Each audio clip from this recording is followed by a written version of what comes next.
NSFW. What is the best NSFW historical fact you know? The painter John Ruskin supposedly broke up with his wife after seeing her naked because he was too disgusted to consummate the marriage. She then married another artist. It's believed that this is most likely because she had pubic hair, and he didn't realize that was normal because he had only seen nude classical statues and children. Full stop. The Pompeii graffiti. It's full of your mom jokes. X ducked Y here, and I ate here. Some of my favorites. Theophilus. Don't perform oral sex on girls against the city wall like a dog. I screwed the barmaid. Atimitus got me pregnant. Secundus likes to screw boys. I screwed a lot of girls here. Just goes to show you that this kind of humor is universal. F registered sign licks Faure. French president from 1895 to 1899. Died of a seizure while getting a blowjob. My understanding is that most common folk throughout much of history had very meager lodgings, and most families would sleep together both for warmth as well as the simple fact that they didn't have the space for people to sleep separately. If mom and dad were in the mood to procreate, the rest of the family was just there. Lyndon Johnson supposedly got a Secret Serviceman to stand in front because he had to pee and be shielded from view. Lyndon Johnson purposefully peed on the Secret Serviceman's leg knowing full and well he wouldn't budge.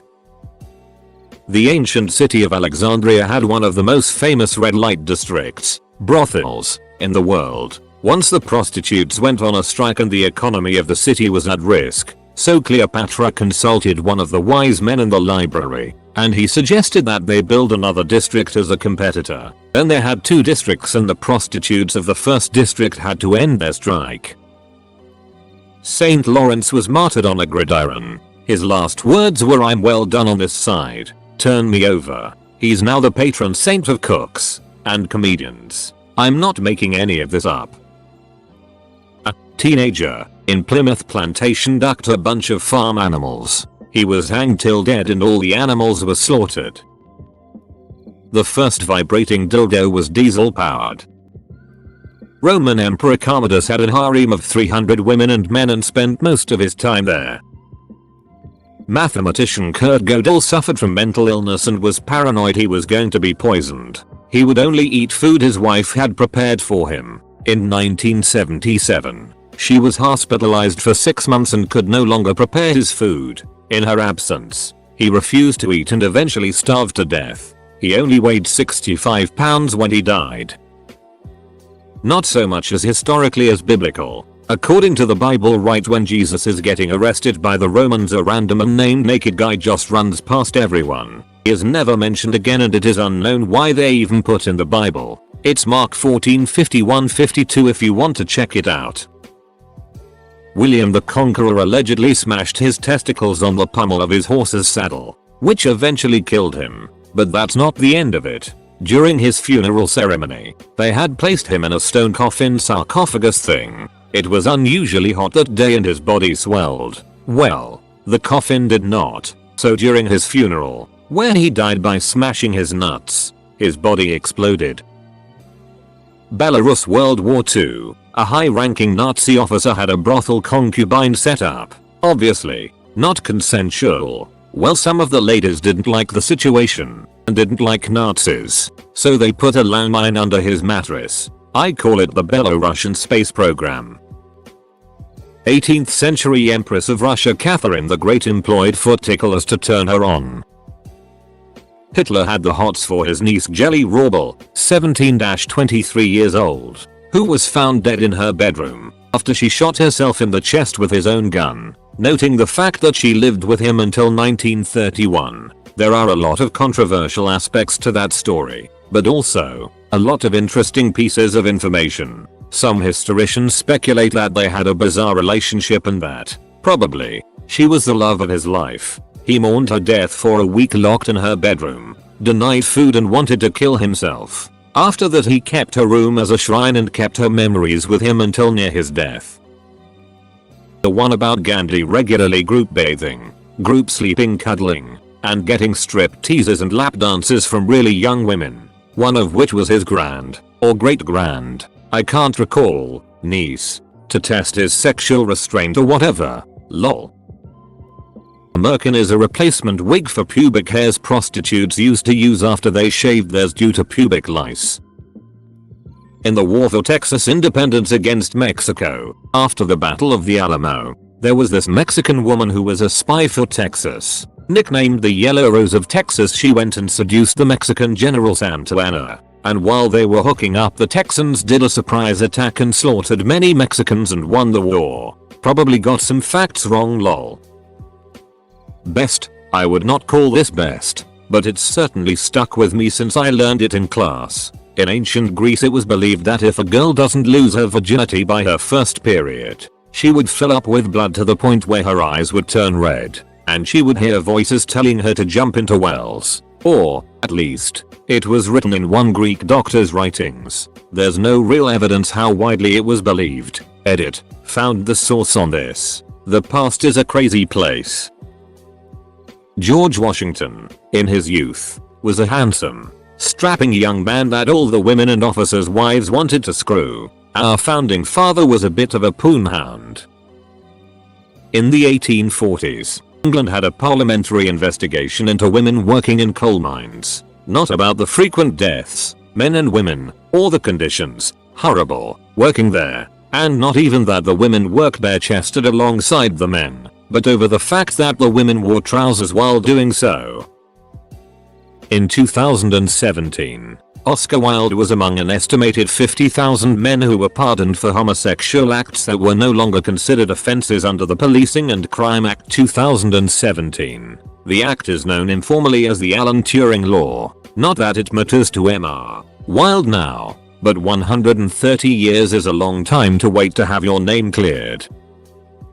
Ottoman Padishah Selimai died by stepping on a soap and falling while chasing girls in his harem.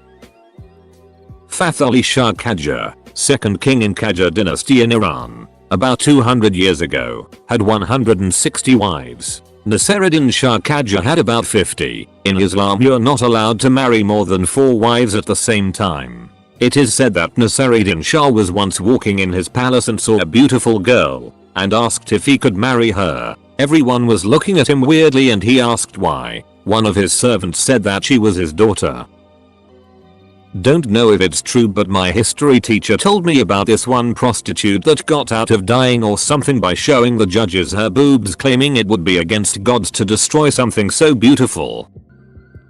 Pretty sure Salvador Dali took imprints of a lot of people's asshole folds and made the shocking discovery that each and every butthole fold that exists is unique in its foldiness. After Nero, how can you have a NSFW history thread without naming him? Kicked his wife to death. He met a young boy named Sporus. According to some, Sporus held somewhat of a resemblance to Nero's late, killed, wife, Poppaea, and so Nero had the boy castrated and married him. During the marriage, they appeared in public as a happy couple as Nero paraded his new bride around to Greece and then back to Rome, where he had married another guy named Pythagoras, not the maths guy. Nero called Pythagoras his husband and called Sporus his wife. Sporus was labeled the Empress. A lot of people think that Nero took to Sporus because of the guilt he felt for kicking his wife to death, as he even called Sporus Poppaea, the wife he kicked to death. Needless to say, Nero had issues and his classic NSFW history. He ran the gamut of MFK with his mom, killed his wife, castrated boys who looked like his dead, murdered wife and kept them around for his pleasure guilt, married strong dudes, not that there's anything wrong with that, and ended up killing himself. I'm positive a lot of his history is propaganda, and I recognize how mental illness still goes diagnosed in today's world, not to mention the ancient world. Also, trying to look through the anti-Nero and revisions to find the truth is supremely challenging, but damn, that it is ducked. Napoleon loved the dirty puss. In his letters to Josephine, he instructed her not to bathe for over a month, until he returned home, so he could wallow in the stank. Here is a sampling of his letters, but you can read them in full, online. Give it a Google if you want to hear all about the man's love for the lusty ham wallet. An octopus will tear its own cock off only to launch it at a female octopus, and the female will perform a 6-act with the severed member. The inventor of the modern bra had a dog named Clitoris. I urge everyone to read James Joyce's love letters. I won't spoil them. When Victor Hugo died, all the prostitutes in Paris took a holiday to mourn him. They all got to know him pretty well, if you know what I mean. Mary Shelley lost her virginity on her mother's grave. Elizabeth Bathory was a countess who lived in the Carpathian Mountains. She was one of the inspirations of Dracula and her nickname was Countess Dracula. She was possibly the most prolific serial killer in history. She believed that blood on her skin made her fresher and younger. She was responsible for the killing of 650 girls. Many were tortured for weeks and were often naked when they were tortured.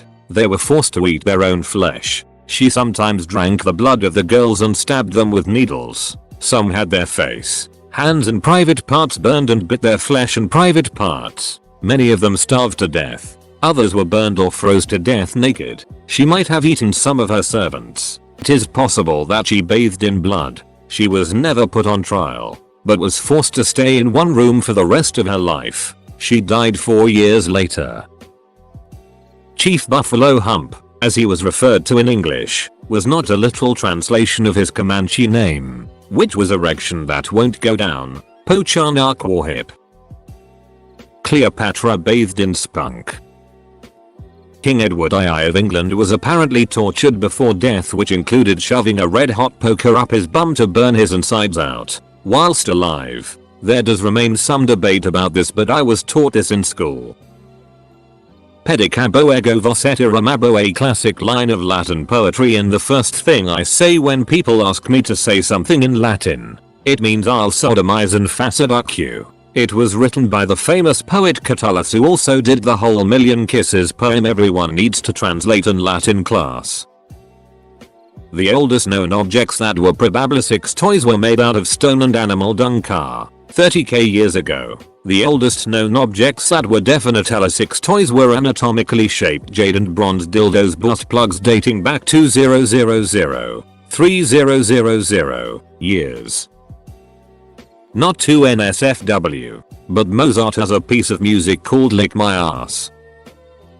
While receiving oral sex in hot tubs, JFK would hold women's heads underwater during climax. His back pains were so severe Secret Service helped him out of the tub.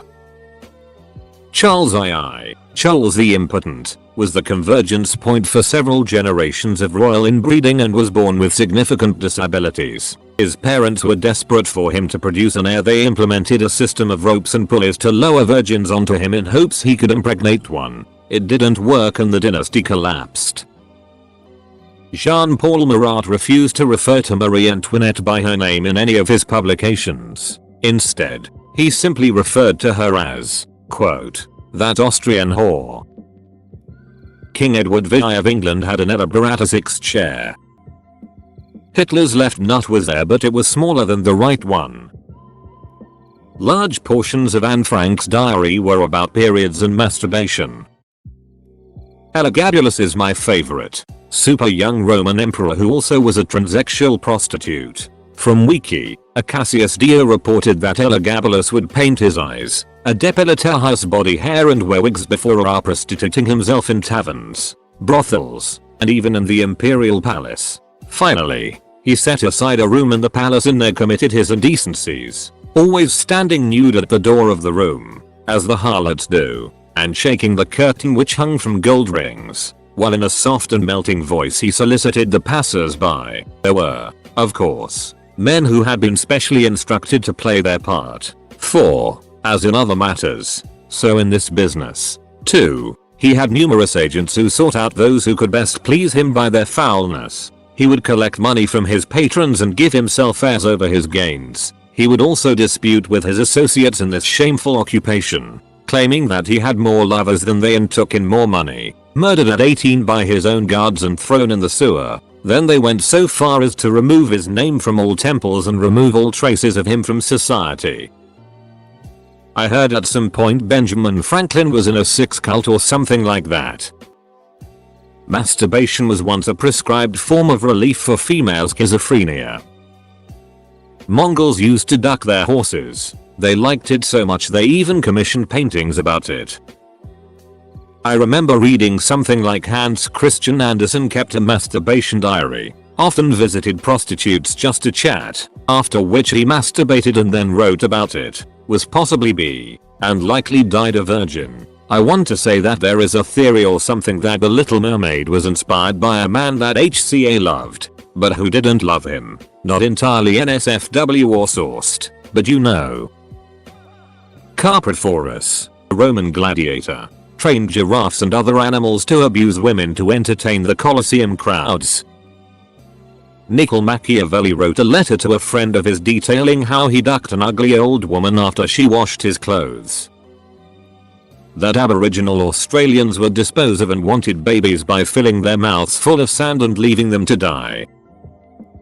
Before Christian missionaries converted them to Christianity, the following was true in the native culture of Papua New Guinea. It was believed that the essence of manliness or machismo was contained in a man's semen. Therefore, young boys who were about to go through puberty were encouraged to swallow as much of it as possible, and they did. Hey, it was part of their culture. Who are you to judge? Source: Psych 101 textbook talking about the relativity of social norms. An example of what Westerners would consider shocking and wrong but was normal in those tribes.